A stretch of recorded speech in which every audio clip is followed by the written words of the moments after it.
अकेलापन अक्सर नए दोस्त तलाशने पर मजबूर कर देता है, चाहे उम्र बड़ी हो या फिर छोटी। पर अगर वो दोस्त इंसान ही ना हो तो ये कहानी भी ऐसे ही दो अकेले लोगों की है। अंजलि अपने बेटे ईशान के साथ हाल में ही एक नए घर में शिफ्ट हुई थी।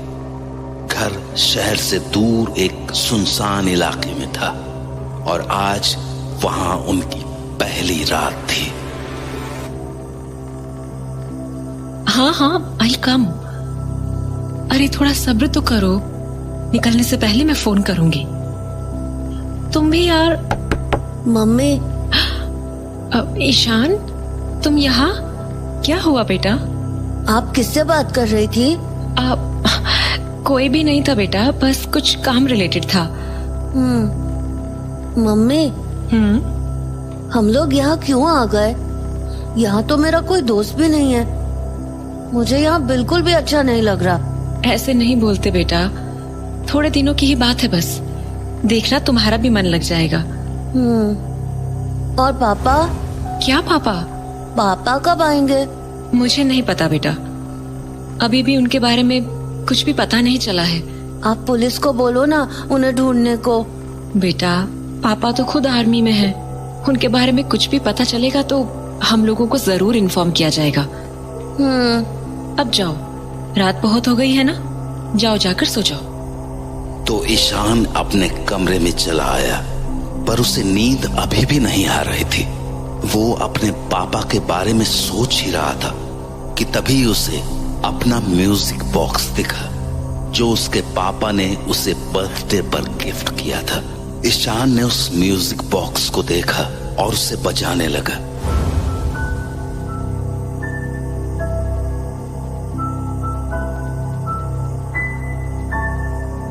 अभी ईशान उस म्यूजिक बॉक्स को बजा ही रहा था कि तभी ये म्यूजिक कहाँ से बजा?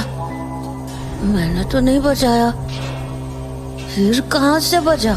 ईशान समझ नहीं पा रहा था कि आखिर वो आवाज आई कहाँ से थी, इसलिए उसने दोबारा म्यूजिक बॉक्स को बजाना शुरू कर दिया।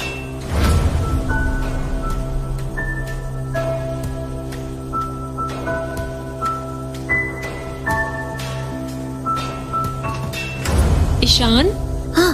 क्या कर रहे हो बेटा? ये कोई टाइम है म्यूजिक बॉक्स बजाने का? रात के 12 बज रहे हैं, मम्मी को भी सोना है ना। पर मम्मी, मैंने तो थोड़ा सा बजाया था, बाकी आवाज पता नहीं कहाँ से आ रही थी। ईशान प्लीज बेटा सो जाओ। पर मुझे पापा की याद आ रही है। अरे बेटा, आधी रात को म्यूजिक बॉक्स बजाने से पापा थोड़ी आ जाएंगे। और एक तो इस म्यूजिक बॉक्स के पीछे हाथ धोकर पड़े हो तुम। मना किया था ना इसे अपने साथ लाने से। ये टूट गया है बेटा, कब तक खेलोगे इससे? हाथों में कभी चुभ गया तो? नहीं, ये पापा ने दिया है, उनका गिफ्ट है। बेटा 4 साल के थे तुम तब, अब तुम्हारी इससे खेलने की उम्र थोड़ी ना है। एनीवे, प्लीज इसे बंद करके साइड रखो और सो जाओ। Okay, good night. उसके बाद ईशान म्यूजिक बॉक्स को साइड में रखकर एकटक उसे देखने लगा। पापा अब जल्दी आ जाओ, मेरा यहाँ बिल्कुल मन नहीं लग रहा। उस म्यूजिक बॉक्स को देखते हुए ईशान को पता ही नहीं चला कि कब वो गहरी नींद में सो गया। पर अगली सुबह जब उसकी नींद खुली तो उसे किसी के हंसने की आवाज सुनाई दी। वो आवाज अंजलि की थी, मानो वो किसी से हंसकर बातें कर रही हो। ईशान को लगा घर पर कोई आया है, तो वो अपने बेडरूम से निकलकर सामने वाले कमरे के पास चला गया। अंदर झांक कर देखा तो उसकी मम्मी किसी से फोन पर बातें कर रही थी। तो वो छुपकर उनकी बातें सुनने लगा। अच्छा, तुम भी ना कमाल हो, सुबह सुबह शुरू हो गए। और नहीं तो क्या। हाँ रात को देखती हूँ। हाँ नहीं, अभी तो वो सो रहा है। It's safe to talk. अरे नहीं, उसे कुछ शक नहीं होगा। I can handle him. वैसे रात को तुम्हारे लिए कुछ लेकर आऊंगी। अरे अभी क्यों बताऊं? सरप्राइज है। हाँ ऑफ कोर्स। एक सेकेंड रुकना। हाँ शायद कोई कॉल आ रहा है। हेलो। हाँ भैया आप आ गए क्या? हाँ मैं आती हूँ। ईशान तुम कब उठे? बस अभी। अच्छा आप 1 मिनट रुकना। हाँ हेलो। हाँ भैया बस मैं 2 मिनट में आई। ईशान घर पे रहना, मैं बस 2 मिनट में आई। कहाँ जा रहे हो आप? बस आई। इससे पहले कि ईशान कुछ और सवाल कर पाता, अंजलि बाहर चली गई और ईशान उसके कमरे में जाकर बेड पर रखे लैपटॉप को देखने लगा। लैपटॉप पर एक ऑनलाइन शॉपिंग साइट खुली हुई थी। शर्ट? मम्मी ये शर्ट क्यों खरीद रही हैं? ये तो बड़ी शर्ट है, मुझे तो आएगी भी नहीं। ईशान लैपटॉप को देख ही रहा था कि तभी अंजलि कमरे में एक पार्सल लेकर आई। उस पार्सल को देखते ही ईशान बोला, ये क्या है? क्या लाए हो? कुछ सामान है बेटा। क्या सामान? पर्सनल सामान है बेटा। अब चलो ब्रेकफास्ट बना दूं तुम्हारा। तो उसके बाद अंजलि ने पार्सल बेड पर रखा और ईशान को लेकर कमरे से बाहर चली आई। ईशान पूरे दिन उसी पार्सल के बारे में सोचता रहा और शाम को जब अंजलि खाना बना रही थी तो वो चुपके से उसके कमरे में चला गया। कमरे में जाते ही ईशान के होश उड़ गए क्योंकि बिस्तर पर वो ही शर्ट पड़ी थी, वो ही जो उसने अंजलि के लैपटॉप पर देखी थी। अरे ये तो वही शर्ट है जो सुबह मम्मी के लैपटॉप पे थी। पर मम्मी ने ये शर्ट क्यों मंगाई है? पूछूं क्या? नहीं, फिर मम्मी गुस्सा करेंगी। तो ईशान कमरे के बाहर हॉल में आकर बैठ गया। उसके मन में अब भी वो ही शर्ट घूम रही थी। वो समझ नहीं पा रहा था कि आखिर उसकी मम्मी ने उससे झूठ क्यों बोला और वो शर्ट आखिर उन्होंने किसके लिए खरीदी थी। कहीं वो शर्ट उसके पापा के लिए तो नहीं थी, कहीं उसके पापा घर तो नहीं आने वाले थे। ईशान ये बातें सोच ही रहा था कि तभी कुछ अजीब हुआ। उसे कहीं से वो ही म्यूजिक बॉक्स वाली धुन सुनाई देने लगी। ईशान चौंक गया क्योंकि म्यूजिक बॉक्स तो उसके सामने ही रखा था और उसने उसे बजाया भी नहीं था। फिर वो धुन आखिर आ कहां से रही थी? ईशान ने अपने दाएं बाएं देखा पर फिर भी वो समझ नहीं पाया कि आखिर वो आवाज आ कहां से रही थी। तो वो कुर्सी से उठा और अपने कमरे की ओर जाने लगा। उसे लगा वो आवाज वहीं से आ रही होगी क्योंकि कल रात भी उसने वो धुन वहीं सुनी थी। पर तभी एकदम से वो धुन की आवाज मानो बदल सी गई, मानो वो धुन उसके कमरे से नहीं बल्कि सामने स्टोर रूम से आ रही हो। तो ईशान धीरे धीरे उस स्टोर रूम के दरवाजे के पास पहुंच गया, पर जैसे ही उसने कुंडी खोलने की सोची। ईशान, हाँ? स्टोर रूम के पास क्या कर रहे हो बेटा? वहाँ बहुत गंदगी है, वहाँ मत जाओ। और चलो मैंने खाना लगा दिया है, आके खाना खा लो। ईशान ने अपनी मम्मी की बात तो सुनी पर वो अपनी सोच में इतना डूबा हुआ था कि वो अपनी जगह से हिला तक नहीं। तभी अंजलि ने उसे दोबारा आवाज लगाई, ईशान आ जाओ बेटा, खाना ठंडा हो जाएगा। क्या कर रहे हो वहाँ? वो मम्मी, वो कम ना ईशान, मुझे बाहर भी जाना है। हाँ, बाहर कहाँ जा रहे हो आप? थोड़ा काम है बेटा, बस 1 घंटे में आ जाऊंगी मैं। Now come quickly and eat. चलो। तो अपनी मम्मी की बात मानकर ईशान खाना खाने बैठ गया, पर उसके दिमाग में अभी भी यही बात चल रही थी कि आखिर वो म्यूजिक बॉक्स की धुन स्टोर रूम से कैसे आ रही थी। अभी ईशान ने अपना खाना खत्म ही किया था कि अंजलि एक बैग लिए घर से बाहर निकलने लगी। ईशान मैं आती हूँ, ओके? डरना मत, मैं जल्दी आ जाऊंगी, ओके? आप कहाँ जा रहे हो? कुछ काम है बेटा, मैं बस थोड़ी देर में आ जाऊंगी। फाइन। अंजलि के जाने के बाद ईशान दोबारा उसी स्टोर रूम के पास जाने लगा जहां से उसे म्यूजिक की आवाज आ रही थी। तभी उसकी नजर अंजलि के कमरे की तरफ पड़ी जहां उसका लैपटॉप अब भी वैसा ही पड़ा हुआ था, पर वो शर्ट वहां से गायब हो चुकी थी। ईशान छोटा तो था, पर अब बहुत सी बातें समझने लगा था। उसे ये समझते बिल्कुल देर नहीं लगी कि उसकी मम्मी वो शर्ट अपने साथ ले गई हैं, क्योंकि उसने मम्मी को सुबह किसी से कहते हुए सुना था कि बस रात को तुम्हारे लिए कुछ लेकर आऊंगी। पर ईशान ये नहीं समझ पा रहा था कि आखिर उसकी मम्मी वो शर्ट लेके किसे सरप्राइज देने गई हैं। ईशान इन बातों को सोच ही रहा था कि उसे वो म्यूजिक दोबारा सुनाई पड़ा। और इस बार भी वो आवाज स्टोर रूम से ही आ रही थी। उस म्यूजिक को सुन के ईशान खुश होने के साथ साथ थोड़ा डर भी गया, क्योंकि वो घर पर अकेला था और उसे अकेले स्टोर रूम में जाने में अब डर लग रहा था। तो बहुत देर तक ईशान ने अपने मन को समझाया, पर जब वो धुन बंद नहीं हुई तो वो उस स्टोर रूम के पास पहुंच गया। पर जैसे ही उसने उस स्टोर रूम का दरवाजा खोला, उसके होश उड़ गए, क्योंकि स्टोर रूम के अंदर कोई खड़ा था। तभी ईशान की नजर उसके कपड़ों पर पड़ी। उन कपड़ों को ईशान एक झटके में पहचान गया और बोला, पापा? पापा आप? पर इससे पहले कि ईशान कुछ और कह पाता, उसे अपने पीछे से अपनी मम्मी की आवाज सुनाई पड़ी। ईशान? हाँ? तुम फिर से स्टोर रूम के पास चले गए? मैंने मना किया था ना। चलो दरवाजा बंद करो और यहाँ आओ। पर मम्मी यहाँ। पर जैसे ही ईशान पलटा, स्टोर रूम में अब कोई नहीं था। हाँ? अरे ये क्या हुआ? अभी तो यहीं। ईशान क्या बोल रहे हो? यहाँ आने को बोला ना मैंने। पर मम्मी अभी यहाँ पर पापा थे। क्या? हाँ मम्मी, अभी वो स्टोर रूम में थे, मैंने देखा। ईशान क्या बोल रहे हो? मम्मी सच्ची, वो म्यूजिक बॉक्स की आवाज दोबारा आई थी। ओह गॉड ईशान। स्टोर रूम से।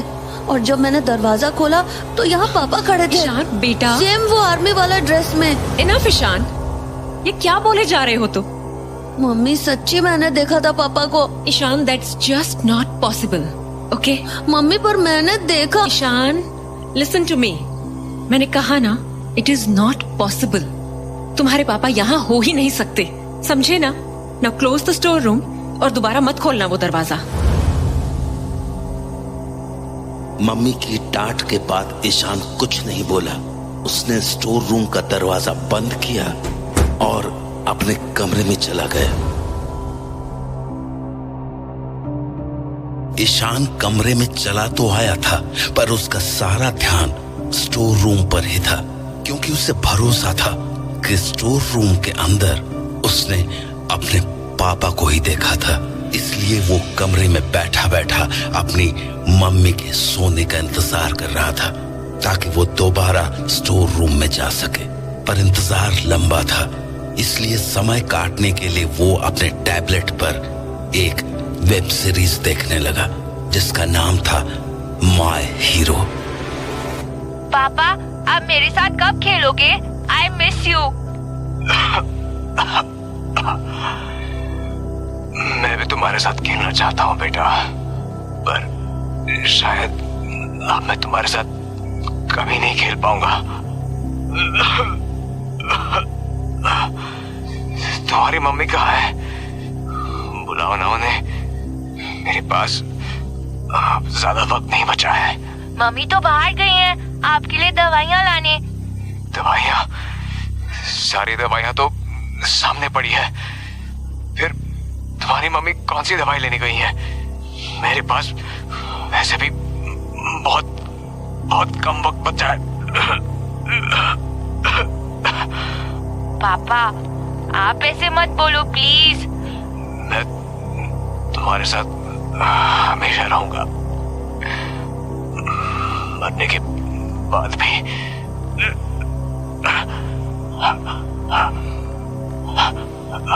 हमेशा। पापा पापा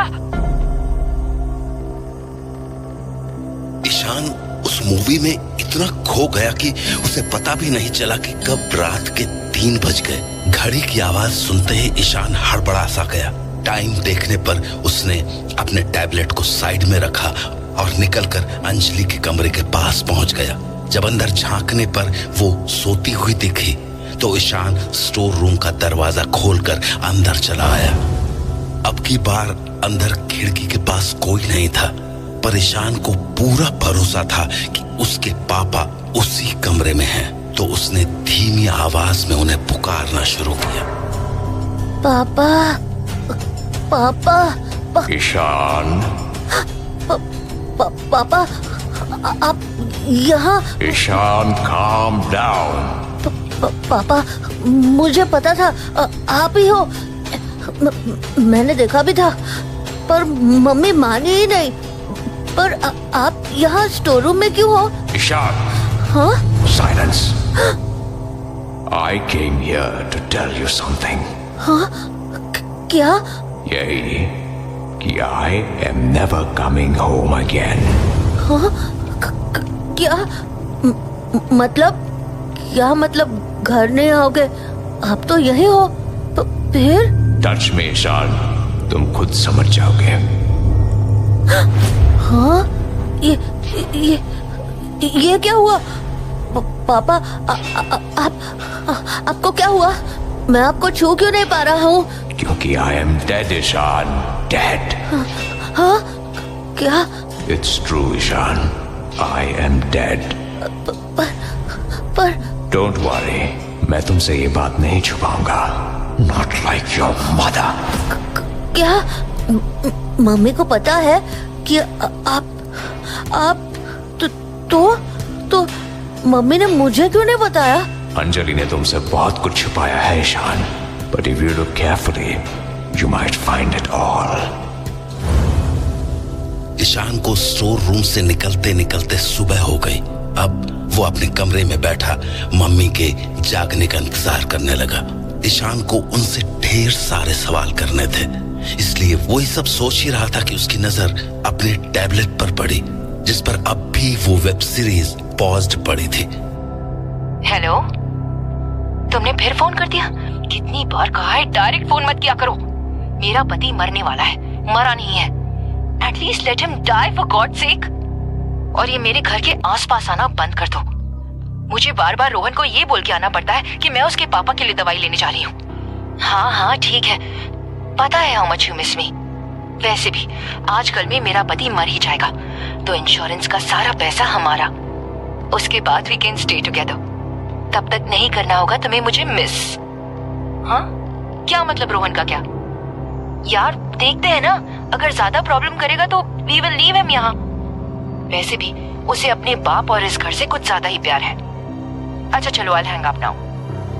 अच्छी पत्नी होने की एक्टिंग भी तो करनी है मुझे। और हाँ, प्लीज डोंट कॉल मी। जो भी बात करनी हो वो मैसेज में करना, समझे? Okay bye. मैसेज? उस वेब सीरीज को देखते हुए न जाने ईशान के मन में क्या आया कि वो टैबलेट बिस्तर पर रखकर कमरे से बाहर निकल गया। अंजलि तब तक उठ चुकी थी और किचन में खाना बना रही थी। शायद ईशान को इसी मौके की तलाश थी। वो फौरन अंजलि के कमरे में पहुंच गया और किस्मत से उसे वहां अंजलि का लैपटॉप भी खुला मिल गया। लैपटॉप में एक चैट विंडो खुली थी। ईशान ने देखा कि उसकी मम्मी जिससे बात कर रही थी वो कोई अननोन नंबर था, तो वो उस चैट को पढ़ने लगा। Hey, sorry about the call. I got worried. यार, मैंने कहा था ना कॉल मत किया करो। वैसे ही ईशान ने मुझे सवाल कर कर के पागल कर रखा है। जो भी बोलना है यहाँ बोल दिया करो। अच्छा, तुमने उसे कुछ बताया है क्या? नहीं, एब्सोल्युटली नॉट। बेकार उसके मन में 1000 सवाल पैदा हो जाएंगे एंड मैं अभी उसके सवालों का जवाब नहीं देना चाहती हूँ। Want this to go smooth। और वैसे भी ये सारा ड्रामा आज रात को खत्म हो ही जाएगा। उसके बाद we will be together forever। Ishan, mummy की आवाज सुनते ही ईशान सहम गया और जैसे तैसे हड़बड़ाते हुए कमरे से बाहर निकला। सामने उसके कमरे के दरवाजे के पास मम्मी खड़ी थी। हाँ मम्मी। तुम कब जागे? बस अभी। अच्छा, और मेरे कमरे में क्या कर रहे थे? वो मैं आपको देखने गया था। अच्छा, तुम सच में अभी अभी जगे हो? हाँ। ईशान, झूठ मत बोला करो मुझसे, समझे तुम? ये क्या है ये? हाँ, क्या देख रहे थे तुम? और कब से देख रहे थे? रात भर तुमने यही देखा है ना? नहीं मम्मी, मैं फिर झूठ। मना किया ना झूठ बोलने से। मैं रात को देख रहा था। क्यों देख रहे थे?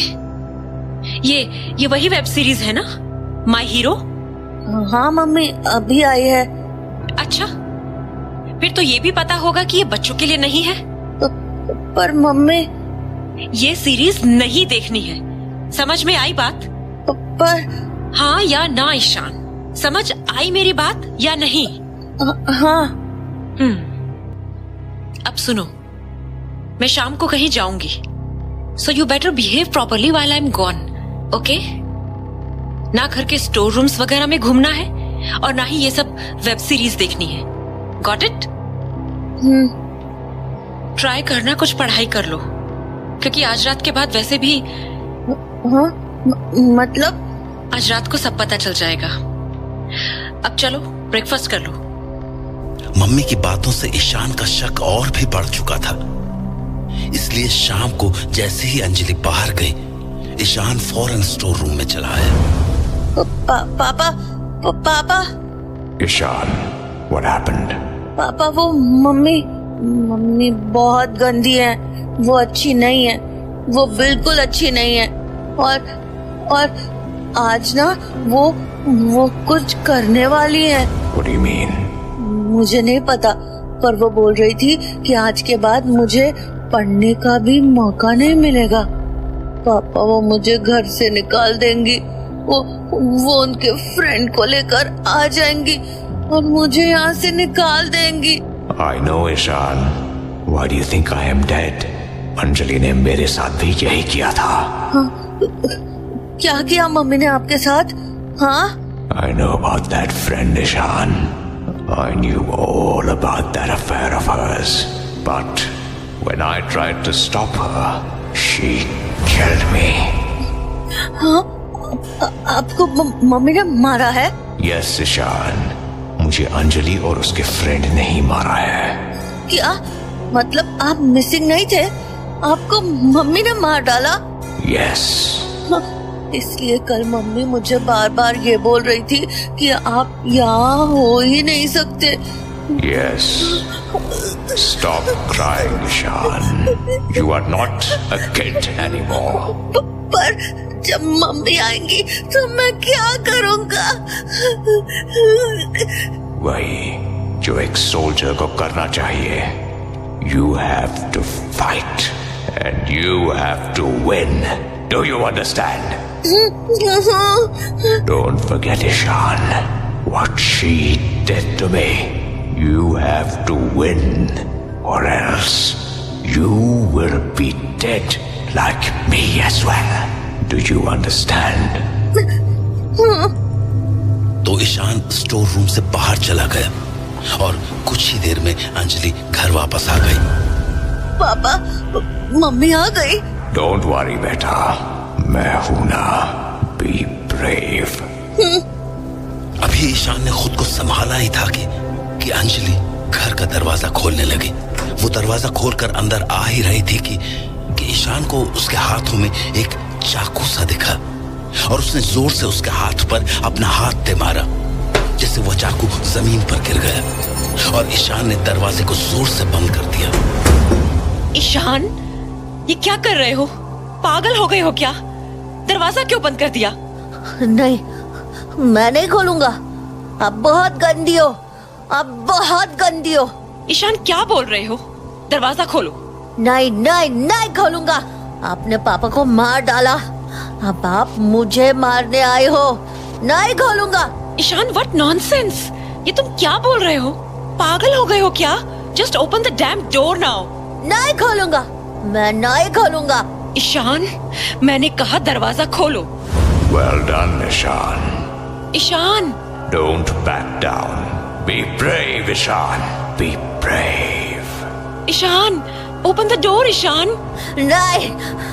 Remember, she killed me. She killed your father. वो तो तुम्हें भी मारने वाली है, Ishan. What the hell Ishan, दरवाजा खोलो। नहीं खोलूंगा। Yes, Ishan. Be brave. उठाओ इस चाकू को। Be brave, Ishan.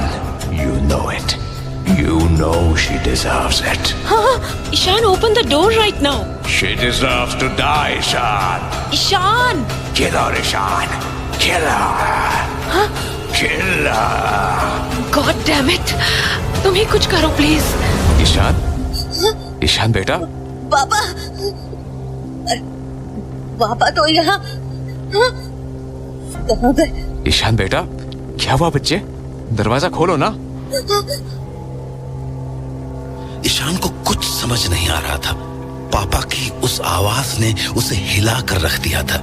तो ईशान ने वो दरवाजा खोल दिया और सामने का नजारा देखकर उसके होश उड़ गए, क्योंकि सामने उसके पापा खड़े थे, उसी शर्ट में जो उसने मम्मी को बैग में ले जाते हुए देखा था।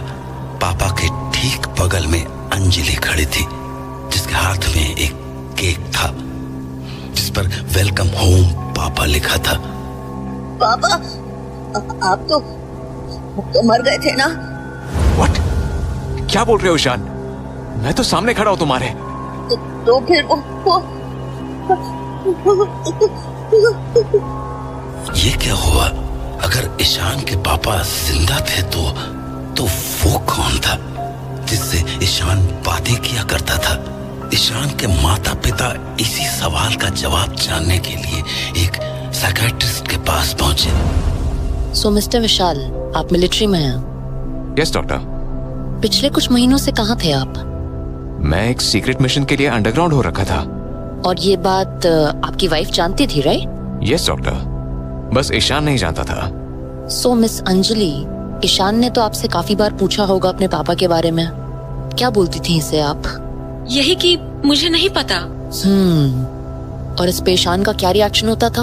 मोस्ट ऑफ द टाइम वो बस यही कहता था कि हमें पुलिस के पास जाना चाहिए, पापा की मिसिंग रिपोर्ट लिखानी चाहिए। तो फिर आप क्या कहती थी उससे? क्या कहूंगी, इसका ध्यान डिस्ट्रैक्ट करने की कोशिश करती थी, क्योंकि there was no other option. मैं इसे चाहकर भी ऐसे सीक्रेट मिशंस के बारे में नहीं बता सकती थी। आई सी। देखिए, प्रॉब्लम यहीं से शुरू हुई है। मैं समझी नहीं। मिस अंजलि, ईशान की उम्र में बच्चों की क्यूरियोसिटी बहुत ज्यादा होती है। उनको हर छोटी बड़ी बात के पीछे का रीजन जानना होता है। जब इसे पापा के बारे में आपसे कोई क्लियर आंसर नहीं मिला, तो इसने अपने आप रीजंस ढूंढना शुरू कर दिए। ये सोचने लगा कि आप उससे कुछ छुपा रही हैं। बट मेरे पास और कोई ऑप्शन भी तो नहीं था डॉक्टर। मिस अंजलि, मैं मानती हूँ कि हर बात बच्चों को नहीं बताई जा सकती, लेकिन उन्हें अंधेरे में रखना भी ठीक नहीं होता है। अगर आप सिर्फ इतना कह देती कि पापा ठीक हैं, बस कुछ दिनों में वापस आ जाएंगे, तो ईशान के मन में ऐसे सवाल नहीं उठते। ईशान को बस एक अश्योरेंस चाहिए था, जो अनफॉर्चुनेटली उसे नहीं मिल पाया। आई अंडरस्टैंड डॉक्टर, पर डॉक्टर एक बात समझ नहीं आई, ईशान ने ऐसा क्यों सोचा कि उसके पापा मर चुके हैं? आई कैन अंडरस्टैंड उसका मुझसे नाराज होना, लेकिन इतना एक्सट्रीम सोच लेना। आपका सवाल वैलिड है miss Anjali, don't worry, I am getting there.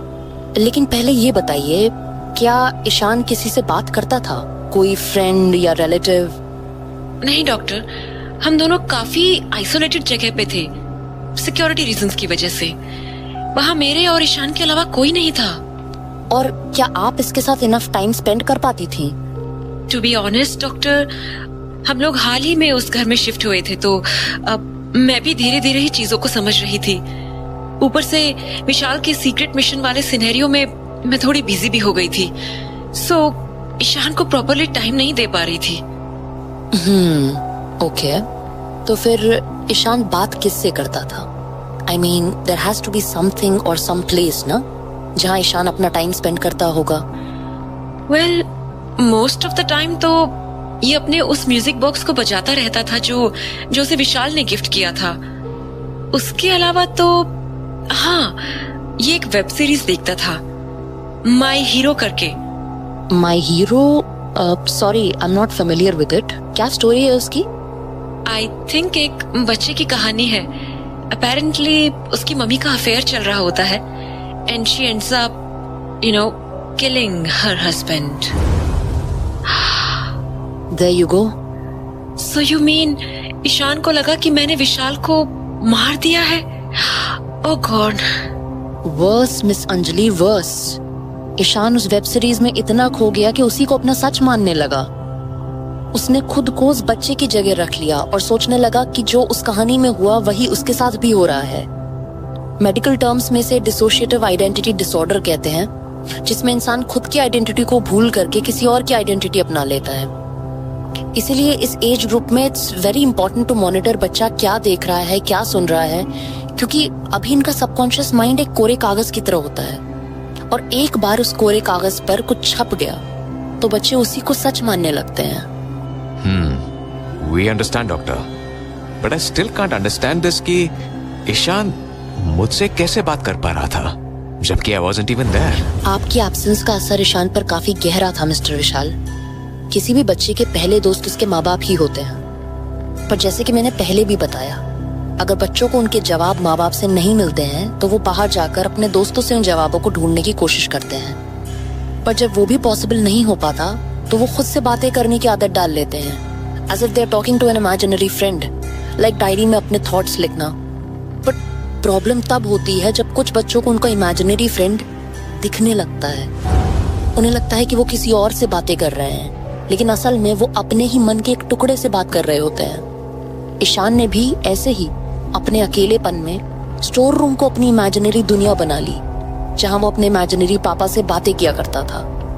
पर जब उसकी इस इमेजिनेशन पर वेब सीरीज का डार्क इन्फ्लुएंस पड़ा तो उसका ये कनेक्शन धीरे धीरे एक डिस्टर्बिंग शेप लेने लगा। मेडिकल टर्म्स में इसे स्किज़ोफ्रेनिया की अर्ली स्टेज कहते हैं। ये एक रेयर और सीरियस कंडीशन होती है जो बचपन में शुरू होती है। इसमें बच्चे को अपने थॉट्स और रियलिटी के बीच का डिफरेंस समझने में डिफिकल्टी होने लगती है। Oh God. तो मतलब Ishan? Don't worry, you people are lucky miss Anjali कि ये इशू इतनी जल्दी सामने आ गया, और else this could have been disastrous. But doctor, is Ishan okay now?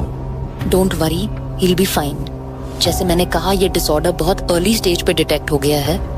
अभी आपको सिर्फ इसे इमोशनल सपोर्ट देना है, आपका टाइम, आपका प्यार, दैट्स इट। थोड़े दिनों की थेरेपी और मेडिकेशन के बाद ही विल बी फाइन। पर इस दौरान ध्यान रहे, ईशान को कभी भी इमोशनली आइसोलेटेड फील मत करने देना, वरना प्रॉब्लम बहुत ज्यादा बढ़ सकती है। Okay doctor, we understand. Ishan की कहानी तो खत्म हो गई और वो ठीक भी हो गया, पर हर किसी की किस्मत इतनी अच्छी नहीं होती, क्योंकि कुछ लोग अकेलेपन में इतने ज्यादा खो जाते हैं कि वो उससे कभी बाहर नहीं आ पाते। उम्मीद है कि आप कभी इस अकेलेपन का शिकार न बने।